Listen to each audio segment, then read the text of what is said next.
दो दलों का आज मैं उल्लेख करना चाहूंगा, एक एनसीपी और दूसरा बीजेडी। और किसी का नाम छूट जाए तो मुझे क्षमा करना, लेकिन मैं दो का उल्लेख कर रहा हूं। इन दोनों दलों की विशेषता तय किया है कि हम वेल में नहीं जाएंगे। और मैं देख रहा हूं एक बार भी उन्होंने एक भी सदस्य ने नियम को तोड़ा नहीं है।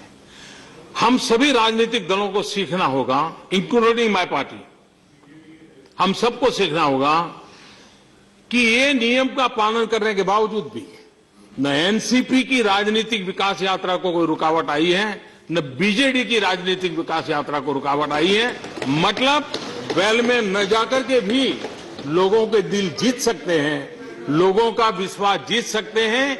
एनसीपी बीजेडी दोनों ने जो ये बहुत उत्तम तरीके से इन चीज को डिसिप्लिन फॉलो किया, ये कभी न कभी इसकी चर्चा भी होनी चाहिए, उनका धन्यवाद करना चाहिए।